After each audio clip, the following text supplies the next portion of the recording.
Over 300 years, the Nvarian Empire had subjugated 50 star systems, and no one could stop them. They had larger, more powerful ships than anybody else in the galaxy, and their armaments could obliterate.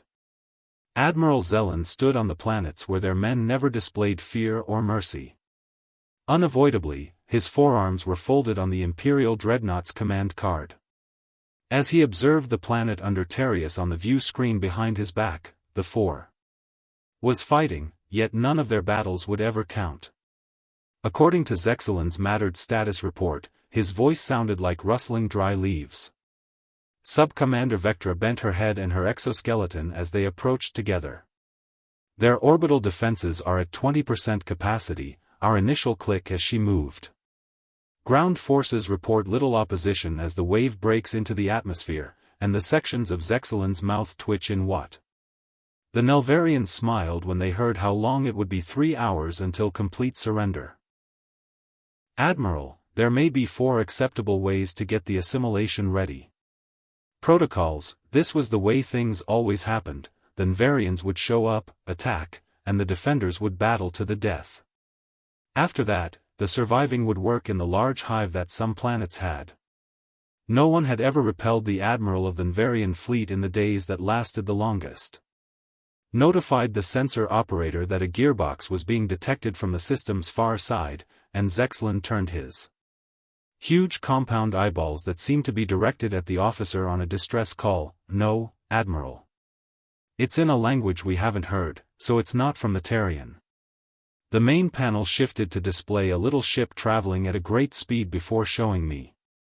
Accelerate away from the system. It was a sleek, useful vehicle that didn't squander any space or.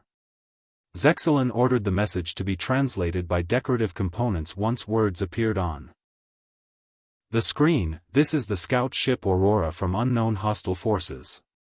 We have seen your unjustified attack on the Terrian people, which the United Earth Alliance will not stand for. Zexelin generated a clicking noise to alert you about aggression against peaceful civilizations. Revealed amusement, alerting us to the fact that Vessel Vextra was working at her console. For living forms, a small scout spacecraft, quick engines, and few armaments. Destroy it, Admiral Zexelin, it has already accelerated beyond the speed of light.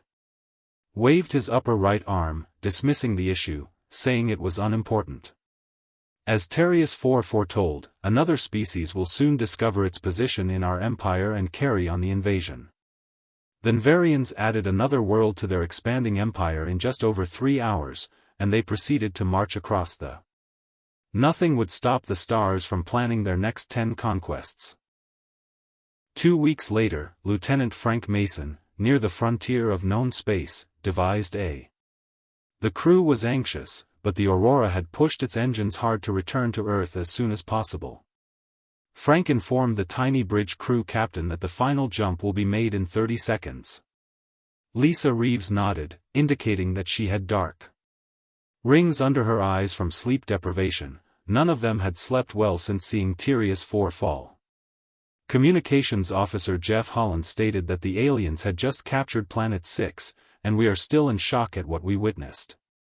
Billions of individuals had done it 50 times, and each time Lisa's jaw tightened. Diane Chen, the Tyrian broadcast's scientific officer, looked up from her post earlier, based on what we were told. According to what I could decipher from their distress sounds, the Terrian referred to them as the Nvarians, and they are a hive species. Extremely well organized and unyielding, they don't compromise or take in surrenors. Lisa stated. Unwaveringly, the Security Council must view our tapes, even though Aurora came out of. Almost instantly after making their last leap close to Earth's outer defense zone, a border command scout greeted them. The harsh voice said, Vessel Aurora, you're 3 weeks early from your exploration mission. Explain your premature return. This is Captain Lisa Reeves' authorization code, Sierra 97, over the communications. Delta, we've seen a hostile extraterrestrial race take over the territory system and are calling for an urgent meeting with. After a lengthy interval, the Security Council verified that you are Admiral Joe Garcia will greet you when you arrive at Earth Defense Station Alpha after you have been cleared for direct approach. Garcia was tall, gray-haired, and had deep wrinkles around his eyes from fighting. Had saw his fair share of fighting in the Proxima Centauri battle, but his expression darkened as he watched the Aurora's tapes of the Nvarian attack. How many ships would? When the recording concluded, Lisa inhaled deeply and said, "You think we're in their fleet?" "At least 200 that we could find, but their primary dreadnought by itself was almost as big as our biggest space station."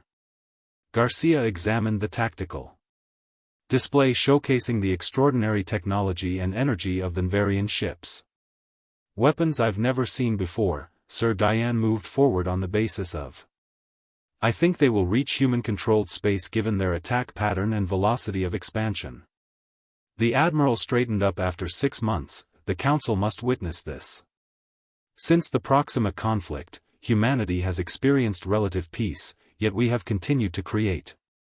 We have 60 combat-ready warships in our fleet, and another 20 are on the horizon. "Will it suffice?" Frank inquired in a hushed voice.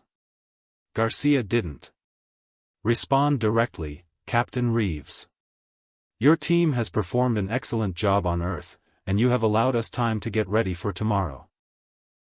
12 representatives from Earth's unified government sat in the Security Council, which watched the Aurora tapes. As they stared in startled silence as the Nvarians methodically dismantled the Terrian defenses, they remarked, "They show no mercy." The South American Union's Councilor Olivia Martinez has little interest in. According to Councilor Ben Thompson, their biology points to a hive mentality in diplomacy. "They might not even comprehend the idea of negotiating as well as we do," Admiral Garcia, of the Pacific Alliance. "We must mobilize the fleet," he said, standing in front of them with his hands clasped behind his back. "Every shipyard needs to be placed on emergency footing right away, and any ships that are currently being built need to be expedited." Councilor Ryan Foster of the North American Coalition stated, "I'm talking about a war footing." Garcia retorted, "These Nvarians have conquered 50 worlds, but nothing like that." Been halted, the council must be the first to unanimously decide to. Within a few days, humanity started the biggest military buildup in its history, with shipyards all across the solar. The system operated continuously, and reserve officers were called upon to.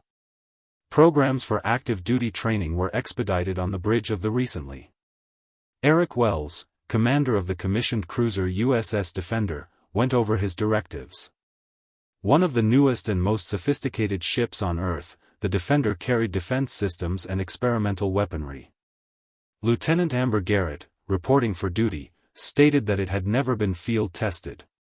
As she entered the bridge, a woman with short brown hair said, "Welcome, Lieutenant. You are our new tactical." Eric nodded. "Well, sir. I graduated first in my class at the academy, officer. To set up a forward defense line